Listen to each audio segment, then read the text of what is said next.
tidur dalam goa di atas batu, tapi bisa menikmati tidur selama 300 tahun.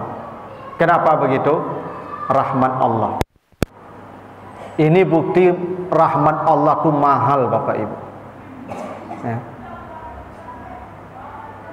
Makanya kata Nabi, kalau ada orang duduk di majelis taklim, di majelis zikir, mendengar pengajian, apa yang Allah turunkan kepada mereka, Pak? Rahmat, kan? Salah satu hadiah yang diberikan Allah kepada orang yang duduk mendengarkan ceramah, wa ghasyiyatuhumur rahmah, Allah curahkan rahmatnya kepada mereka. Nah, itulah kenapa orang mendengar ceramah itu bisa tidur. Ya, itu karena rahmat tadi itu, Pak. Ya, menyandar ke tonggak, ke tembok, lalu langsung. Orang pakai narkoba lalu, Pak, aku menyandar saja, Pak, lalu. Itu bukti rahmat tuh, Pak. Makanya Pak, kalau keluar dari masjid, kau payah lalu, yakinlah kamu. Biasa duduk di masjid dengan ceramah tak kelamu lah, lalu. Itu rahmat Allah.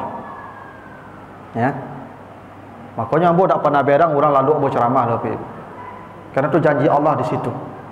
Rahmat namanya itu. Tenang hati kita. Jadi Ashabul Kahfi itu tidurnya nyaknya karena rahmat Allah dicurahkan pada mereka. Itulah kenapa Bapak Ibu jangan khawatir rumahnya kecil, jangan khawatir makannya tidak mahal, tapi khawatirlah kalau rumahnya besar tapi rahmat Allah dicabut dari rumah kita. Khawatirlah Bapak Ibu makan mewah tapi rahmat Allah dicabut dari makanan itu. Karena tidak ada kebahagiaan kecuali ketika Allah mencurahkan rahmatnya kepada kita. Dan itulah yang diberikan Allah kepada pemuda yang tidur di goa itu, yansyur lakum rabbukum mir rahmatihi. Mereka tidur karena Allah menebarkan rahmatnya kepada mereka. Wa tara syamsa iza tala'at tazawaru an kafihim zatal yamin wa iza gharabat taqriduhum zatas shimal wahum fi fajwatin min. Engkau akan lihat matahari ketika terbit, maka cahayanya masuk ke goa itu condong ke arah kanan. Bila matahari terbenam, hampir terbenam, maka cahayanya pun masuk dan condong ke arah kiri. Jadi Bapak Ibu, Ashabul Kahfi ini selama tidur di goa itu Allah atur pencahayaan untuk mereka. Jadi selama 300 tahun mereka tidur tuh jangan dikira gelap Bapak Ibu ya. Sebab kalau gelap saja 300 tahun rusak kulitnya. Karena kulit kita ni butuh cahaya matahari. Bapak Ibu coba cari rumput, tutui ke tempurung rumput itu Pak, jangan kena cahaya. Apa untuk rumput itu kat 3 hari sudah tu Pak. Kuning putihnya. Ya Pak. Karena cahaya matahari itu dibutuhkan oleh semua manusia. Ini buktinya Ashabul Kahfi itu tidak mati. Mereka hidup, cuman mereka tidur saja. Buktinya apa? Pencahayaan tetap diberikan kepada mereka untuk menjaga stabilitas tubuh mereka. Jadi ini bukti bahwa Ashabul Kahfi selama 300 tahun itu tidur Pak. Tidak mati ini mereka. Dan cahaya itu diatur oleh Allah masuknya. Pagi masuk, nanti sore masuk lagi. Dan itu dibutuhkan, makanya cahaya pagi itu dibutuhkan. Ya kalau siang nak disebutkan, yang disebutkan adalah cahaya pagi dan cahaya sore. Nah, itu kenapa tubuh mereka tetap utuh selama 300 tahun, karena ada pencahayaan yang selalu datang menyinari tubuh mereka. Wa tahsabuhum aiqazan wa hum rukud. Kalian kira mereka itu mati, tidur? Tidak. Kalian kira mereka itu bangun? Tidak. Mereka itu rukud, tidur panjang. Nah, jadi rukud itu artinya tidur panjang. Itu kenapa orang mati kadang disebut rukud juga Pak. Besok kita ketika hari kiamat datang, bangkit dari kubur kita, apa perkataan manusia yang dibangkit dari kuburnya Bapak Ibu? Dari surat Yasin ayat 5152, qalu ya wailana man ba'asana mim marqadina. Marqadina tu tidur panjang, rukut sama, rukut marqad tu sama, akar kata yang sama. Ayat ini menjadi indikasi Bapak Ibu, orang tidur dan orang mati sama-sama berada di tempat yang sama. Baik orang tidur maupun orang mati namanya sama-sama rukut. Itu kenapa di surah Az-Zumar Allah menyebutkan wallahu yatawaffal anfusa hina mautiha wallati lam tamut fi manamiha fayumsik, ya. Orang yang tidur itu kata Allah ruhnya dipegang Allah bersama orang-orang mati. Bedanya orang mati tidak dikembalikan, orang yang tidur dikembalikan ila ajalim musamma, sampai ajal yang ditentukan untuknya datang. Jadi awak kalau lalu tu Pak, lah mati tu Pak. Itu makanya doanya bismika Allahumma ahya wa bismika amut. Makanya Bapak Ibu kok lah lalu jadi yakinnya ke jago pagi dia tu, lah mati tu mah. Dan kita sudah sama-sama berada di alam barzah sama orang mati itu Pak. Itu makanya kata Nabi, siapa yang bermimpi melihat saya, maka dia benar-benar melihat saya. Berarti orang lalu itu Pak, kalau basobuk jo Nabi berarti yo basobuk itu Pak. Karena orang lalu jo orang mati ko lah samu alamnya Pak, alam barzah. Cuman orang lalu dibalik. Itu pula kenapa tidurnya Ashabul Kahfi disebut rukut, tidur panjang. Itu kenapa orang mati nanti setelah ribuan jutaan atau miliaran tahun mati, dia bangun dari kuburnya, dia berkata mamba'asana mim marqadina, sama-sama rukut. Nah, jadi lalu jo mati itu satu Pak Ibu, dia kakak. Pertanyaan ambo Bapak Ibu, kalau lalu nikmat tak Pak Ibu terasa lalu? Maka mati lebih nikmat dari itu tu. Tak percaya Pak Ibu? Cubalah. Ya. Mati lebih nikmat lagi Pak. Ya tidur saja nikmat. Apalagi mati. Itu kenapa mati disebut sakarat Pak? Sakratul maut. Sakarat itu dia kata sakar. Sakar itu artinya gula. Makanya di bahasa Inggris sugar. Sukar itu gula Bapak Ibu. Ya, sakarat, sakar. Jadi bahasa Minang kan saka. Kenapa mati disebut sakaratul maut? Karena mati itu manis. Mati itu nikmat. Manis Pak. Awak dulu mencuba, tak kuih Pak. Kalau dicuba, nikmat. Gitu. Nah, kenapa tidur itu nikmat? Makanya bangun tidur, alhamdulillah. Alhamdulillah apa coba? Allazi ahyana ba'dama amatana. Ya kan? Nikmat tidur tu Pak. Makanya mati itu kata Allah nikmat. Apa kata Allah? Kaifa takfuruna billah? Bagaimana kamu kafir juga kepada Allah? Wa kuntum amwatan fa ahyakum summa yumitukum summa yuhyikum. Allah telah mematikanmu, menghidupkanmu, mematikanmu, menghidupkanmu. Nikmat ternyata mati itu Pak. Sebagaimana hidup nikmat, mati juga nikmat kata Allah. Nah, itulah kenapa tidurnya Ashabul Kahfi Allah sebut dengan rukun, tidur panjang. Ya. Kenapa mereka tidur panjang? Wa nuqallibuhum zatal yamin wa zatas shimal. Selama 300 tahun itu badan mereka bolak-balik kiri kanan. Dia selama tidur panjang 300 tahun itu Ibu, kadang membalik ke suuk, kadang membalik ke kiri. Begitu terus. Kenapa mereka bolak-balik badannya? Supaya darah mereka tidak membeku.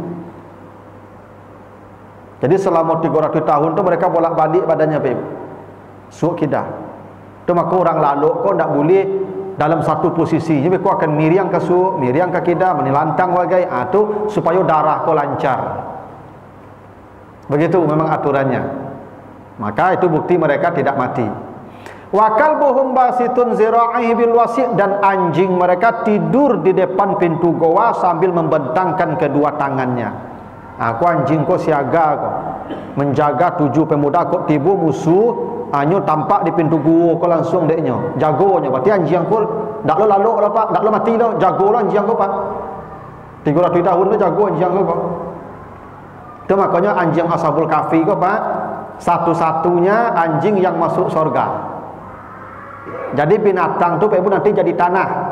Setelah hisab selesai, tidak ada lagi perkara dengan makhluk. Manusia sudah selesai urusannya. Yang ke neraka akan ke neraka, yang ke surga akan menuju surga. Maka Allah berkata kepada para binatang, jadilah kalian menjadi tanah. Maka semua binatang jadi tanah. Itu makanya orang kafir di surah An-Naba ayat terakhir melihat binatang jadi tanah, wa yaqulul kafiru ya laitani kuntu turaba. Orang kafir pun meminta, ya Allah jadikan pula kami tanah seperti itu. Oh ya, jadi kita nanti minta jadi tanah Pak. Biarlah kami jadi tanah. Tidak masuk surga nanti tapi jadi azab. Melihat binatang jadi tanah. Ya. Tapi ada binatang tertentu yang masuk surga. Satu, onta Nabi Saleh. Onta Nabi Saleh yang keluar dari batu yang disembelih oleh kaumnya yang durhaka. Onta Nabi Saleh itu masuk surga. Ada kibas Nabi Ismail yang menggantikan Ismail dulu disembelih Nabi Ibrahim. Kibas itu masuk surga. Ada hud-hud Nabi Sulaiman yang mengantarkan surat ke Yaman sampai orang Yaman masuk Islam semua. Ratu Balkis dan semua rakyatnya di Sabak masuk surga. Ada ikan Nabi Yunus itu masuk surga. Salah satu yang masuk surga itu anjing Ashabul Kahfi ini. Itu ada riwayat menyebutkan begitu. Kenapa anjing ini masuk surga? Karena dia menjaga pemuda-pemuda yang beriman. Jadi anjing Bapak Ibu kalau menjaga orang beriman masuk surga. Ya. Aku ustaz nyotangku masuk penjara Bapak Ibu. Kama tampik besok kira-kira tu Pak. Ya Pak. Anjing saja Pak menjaga orang beriman tidur masuk surga. Iku ustaz ulama hanya nyo penjara kan Bapak Ibu. Adima tampik masuk kira-kira Pak. Lek jadi masuk surga tu Pak. Enggak lah tu. Ya. Jadi Bapak Ibu, orang yang dekat atau mencintai orang-orang saleh itu pun masuk surga. Bapak Ibu tidak perlu jadi ulama, cukup mencintai ulama saja. Karena kata Nabi, almar'u ma'aman ahabba. Nanti di akhirat seseorang akan dikumpulkan bersama siapa yang dicintainya. Di akhirat seseorang akan dikumpulkan bersama siapa yang dia cintai. Kalau yang ibu cinta itu para pembohong, pendusta, maka Bapak Ibu akan dikumpulkan bersama pembohong di akhirat. Kalau pembohong tempatnya neraka, ada cerita. Kalau Bapak Ibu berkumpul mencintai orang-orang saleh, maka Bapak Ibu akan dikumpulkan dengan mereka. Kalau berkumpul dengan mereka, wasiqal ladzina taqaw rabbahum ilal jannati zumara. Mereka akan dikiring serombongan besar menuju surga Allah. Itu maka Bapak Ibu orang-orang baik, orang-orang saleh jangan dibenci, cintai mereka. Ya. Orang saleh dibenci, para penjahat dibela. Kumpulan aku sado besok. Kami ko Bapak Ibu para ulama, para ustaz, ndak ada kepentingan dunia loh Bapak Ibu. Kepentingan kami menyampaikan yang baik-baik, mencegah dari yang mungkar. Kok tak singgung namanya ubah surang. Jangan ulamanya dipersekusi, dibenci, dimasukkan penjara Bapak Ibu. Neraka nanti itu yakinlah tuh. Ini contohnya Bapak Ibu, anjing saja hanya menjaga orang beriman tidur masuk surga anjingnya. Dah hebat tu. Terima kasih Bapak Ibu ya orang-orang saleh tu berkawan lah. Jangan bermusuh je orang saleh tu awak. Ya. Mudah-mudahan orang-orang yang memusuhi orang-orang saleh, ustaz-ustaz, ulama-ulama tu tobat capek dapat hidayah, Bapak Ibu jalan mati ke. Kau corona kau menjala-jala gini ke. Kau sedang benci dengan ulama tu tiba-tiba mati Bapak Ibu.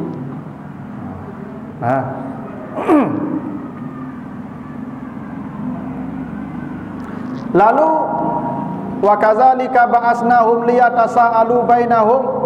Ketika mereka dibangunkan oleh Allah, mereka saling bertanya. Apa yang mereka tanyakan? Kam labistum, berapa lama kalian di sini? Mereka menjawab, labisna yauman aw ba'da yaum. Kami berada di sini sehari atau setengah hari. Jadi Bapak Ibu, ketika mereka bangun tidur, itu matahari sudah mulai condong ke arah barat. Mereka bertanya, berapa lama kamu di sini? Nah, itu artinya mereka dua kelompok ini. Satu kelompok bertanya, satu kelompok menjawab. Menariknya Bapak Ibu, mereka menggunakan labistum. Labistum itu artinya 3 kata. Yang ditanya 3 kata. Yang menjawab pun 3 kata pula orangnya. Makanya Rabbukum a'lamu bima labistum. Itu indikasinya Bapak Ibu, pemuda ini jumlahnya lebih dari 6. Itulah kenapa pendapat yang kuat, pemuda ini jumlahnya 7 orang. Walaupun Bapak Ibu kalau lihat di ayat berikutnya, ya, di ayat yang ke-22, jumlah mereka itu kata Allah 3-4 dengan anjing, 5-6 dengan anjing, 7-8 dengan anjing. Memang Allah tidak menyebutkan secara pasti jumlahnya Bapak Ibu. Bukan Allah tidak tahu jumlah mereka berapa. Allah pasti tahu jumlah mereka. Kenapa jawabannya begini? 3-4 dengan anjing, 5-6 dengan anjing, 7-8 dengan anjing. Karena surat Al-Kahfi ini turun untuk menjawab pertanyaan orang Quraisy atas saran orang Yahudi. Orang Quraisy ini ingin mempermalukan Nabi, ingin menunjukkan Muhammad ini palsu, Nabi palsu. Bertanyalah mereka ke orang Yahudi, ba'a cara membuktikan Muhammad kok palsu Nabi. Kata orang Yahudi, tanyakan 3 hal kepadanya. 1, tanyakan jumlah pemuda yang tidur di goa. Kalau Muhammad menjawab mereka jumlahnya pasti dia palsu. Kenapa? Tidak ada seorang pun yang tahu jumlah pastinya. Kalau Muhammad menjawab jumlahnya 7-8 dengan anjing, maka pasti Muhammad itu bukan Nabi. Yang kedua, tanyakan pada ruh, tentang ruh. Ketiga, tanyakan tentang Zulkarnain. Ada 3 ujian untuk Nabi oleh orang-orang Quraisy atas saran orang Yahudi yang ahlul kitab. Itu kenapa jawaban ayat ini tidak disebutkan jumlah mereka pasti, disesuaikan dengan keinginan sang penanya. Karena orang yang bertanya, menurut informasi orang dari Yahudi tadi, memang jawabannya begitu, 3-4 dengan anjing, 5-6 dengan anjing, 7-8 dengan anjing. Jadi ayat ini Bapak Ibu disesuaikan dengan tuntutan pertanyaan yang bertanya. Bukan Allah tidak tahu jumlah pasti mereka, tetapi isyaratnya ada. Bapak Ibu kalau perhatikan ayatnya, coba ayat 22 tuh, kalau diperhatikan, salah satu rabi'uhum, itu jumlahnya na'at namanya. 3 dan 4 tuh na'at. 5-6 khamsatun sadisuhum juga na'at, tapi 7-8 pakai waw. Sab'atun wasaminuhum pakai waw. Bukan sab'atun saminuhum, tapi sab'atun wasaminuhum. Artinya apa? Jumlah yang paling kuat itu 7-8 dengan anjingnya. Nah, itulah kenapa mereka saling bertanya. Kam labistum digunakan. Tum itu 3 orang kata. Yang menjawab pun 3 orang ke atas pula. Itu artinya jumlah mereka minimal 6 orang. Makanya disepakati oleh jumhur ulama, jumlah mereka itu yang dekat dengan kebenaran itu 7 orang.